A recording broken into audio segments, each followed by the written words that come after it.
This is the Specialized Diverge Comp Carbon. It costs £3,600, and for that money you get a Fact 9R carbon frame, a FutureShock 2.0 model and a swap box in the down tube.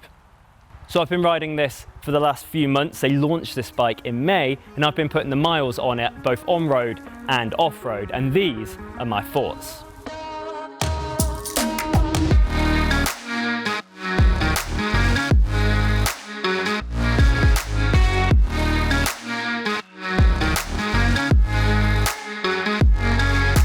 So first I'll start with what's different about this bike.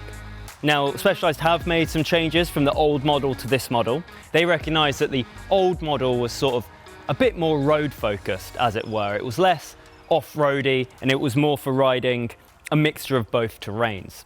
So to help make this bike more capable when riding off-road, they've slackened the head angle by a degree. So it's now 71.25 degrees. They've made the whole bike longer, so that's an increase in the wheelbase from 1011mm up to 1042mm. They've given the bike more fork offset, and you can see that in the way that the fork sort of juts forward when it comes out the bottom of the head tube. This is to give it slightly slower handling and to leave you feeling more in control. Now, slightly against what you'd expect with a gravel bike, they've raised the bottom bracket by 5mm because they were finding that you were getting too many pedal strikes when they were riding the last model off-road. Now, you might wonder why I've just given you all of those facts and figures about this bike. And that's because those facts and figures are actually really important to me when I'm riding a gravel bike. You see, I need a gravel bike that can do two things in my specific type of riding. I need a gravel bike that is as capable on-road as it is off-road. I live in London, so there's not a huge amount of gravel around where I live, and the minimum I can ride to find some trails is about 60k all in. And a lot of that is on tarmac. So my way of riding, that specific type of riding I do, has been a real testing ground for this bike in its current setup. Can it excel at riding on tarmac, and can it excel riding off-road? So I'll talk about the road riding side of it first. This is a really, really comfortable bike to do extended bits of road riding on. It's long, so it feels super stable when you're riding along, and it's quite high as well, and it's very easy to sit on the drops and feel quite comfortable. There's no strain on your back and neck, and actually the extended hoods and the flared bars give you plenty of positions to sort of hold on to when you're getting in. And I've found that I've been able to do some pretty big efforts on this bike on the tarmac when riding back in from the trails, and it's performed admirably in its current setup. So definitely something that helps with this is that carbon frame. Now this bike uses Specialized Fact 9R carbon frame. So this is the comp model. It doesn't use that top end 11R, but it's still very good. And it's a stiff frame. It is performance focused. It feels like you can ride it really quickly when you're riding along the road. And it's worked very well for me. Now it uses a 48-31 tooth chainring. And those are off-road gravel gears. This is a GRX group set. And on the road, again, you might think that you would end up spinning out, or you couldn't really get enough power to ride along quickly. But again, because of those wider tyres, and because if you're riding with bags or you're going on a bit more of an adventure, that gearing I've found to work really well. You just find that your legs, they don't fatigue quite as much. It's much easier to spin. Now, the big question when riding off-road is do you want a 1x group set or a 2x group set? And now for my type of riding, the 2x works perfectly, but it is quite loud. When you're riding over rough stuff, you can get quite a lot of chain slap. There's quite a lot of noise that comes from the drivetrain, and that's including with the clutch setting on the GRX derailleur. Now, that would be eliminated a little bit with a 1x group set, but you have to consider, is that worth it for losing that range if you're riding on-road or off-road completely loaded up with bags? And for me, it's not really worth it, and you do tend to come to live with the chain slap a little bit. So this isn't the Di2 model, which does mean you get these slightly bigger hoods at each end, but actually on-road and off-road, they feel really good compared to what you might get on a road bike. And they kind of, because of the bike's bigger shape, I feel like they're less noticeable and they give you a really comfortable holding position. But standout of the GRX group set, without a doubt, are the brakes. Now this is the first time I've ridden this group set in full, and the extra or the higher pivot point they've given the brakes and the levers just means that you can get them to bite pretty much anywhere where you're holding, and they're so assured and so confident inspiring that you just feel on any type of off-road descent you basically are in control of the bike. They are really good. I did a bike packing trip the other weekend, on-road rather than off-road, and I put a different set of wheels and slightly smaller tyres. I put 30mm tyres on here, but the bike was really heavy. I had a bag on the front, I had a bag under the frame and a bag on the seat. And those gears were a lifesaver when it came to being that loaded up. And for touring, I wouldn't really want to go that much bigger than that. If you've got sort of a 16-litre seat pack that's filled to the brim, you're going to need gears that you can spin to help get that weight up roads that are on tarmac. And that was really useful. And that's a fine blend about what you really think you need from one of these bikes. But this Diverge model with that 2x group set has been spot on for me. So Specialized made all of those geometry changes to help the bike when riding off-road, but I actually think they work quite well for riding on-road.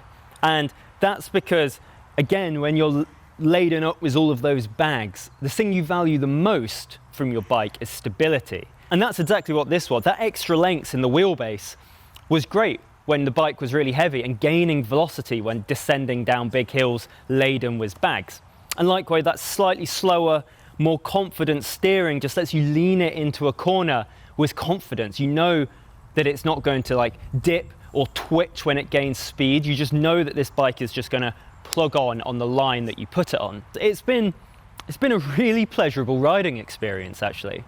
Now, this Diverge Carbon Comp model is the first model that gets Future Shock 2.0, and that extends all the way through the range up to the S-Works model. Anything below this gets Future Shock 1.5. Now, 2.0 is the more sophisticated one. It's a hydraulic damper that offers 20mm of compression, or squish, as I like to call it. And it's tunable on top with this dial, so you can lock it out for when you're riding on the road, or you can have it fully open when you're riding off-road, or anywhere in between.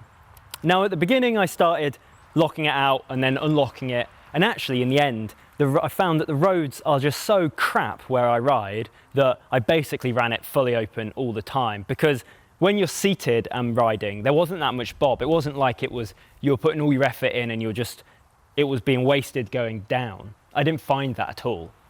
But equally, when I was riding off-road, I found that I've sort of blew through it a bit too quickly. And this is the difference between something like Future Shock and something like the suspension, the lefty Oliver fork that Cannondale recently released. You can adjust rebound and compression on those suspension forks, whereas this is only lockout. Those ones do both compression adjustment and rebound adjustment, and I feel like that's the key difference here. I found that I blew through the Future Shock compression quite quickly, and it might be worth putting a slightly firmer spring in if you are a heavier rider. I only weigh 67 kilos, and I found that on particular drops and rooty sections I was kind of bottoming out on it at the bottom.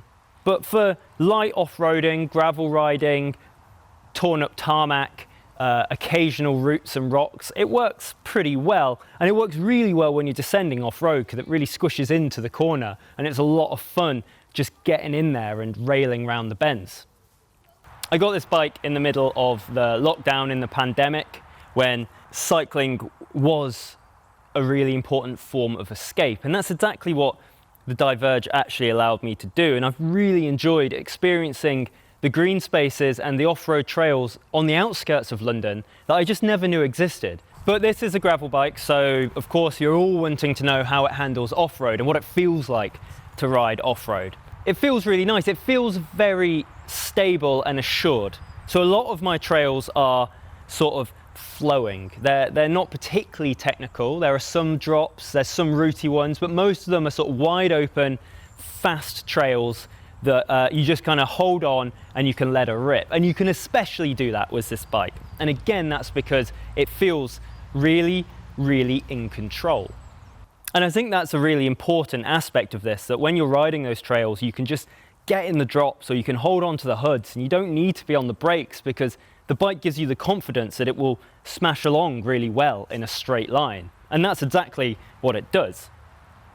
So that stability is both great at high speed, but I have also noticed that sometimes the Diverge can be a bit laborious when you're trying to make a tight turn or get up and over some particularly like twisty and tighty route sections, or when you're going slow and you've got to sort of inch your way around a technical section, it can be a bit more difficult on this bike. But it doesn't compromise the ride quality though, and I think actually the trade-off for that stability at high speeds and a particularly good on-road performance is worth it, really. Now, the DT Swiss 540 wheels have been absolutely bomb-proof. They are tubeless ready, the tyres are tubeless ready, but I've had no issues and I've slammed these into quite a lot of holes. I've given them absolutely no attention and I've had no broken spokes or any issues whatsoever. And I found them to roll very well too. They're a great addition to this bike. So the bike has loads of sweet little details. There are 6 mounting points on here for either water or bags, depending on what you want to run.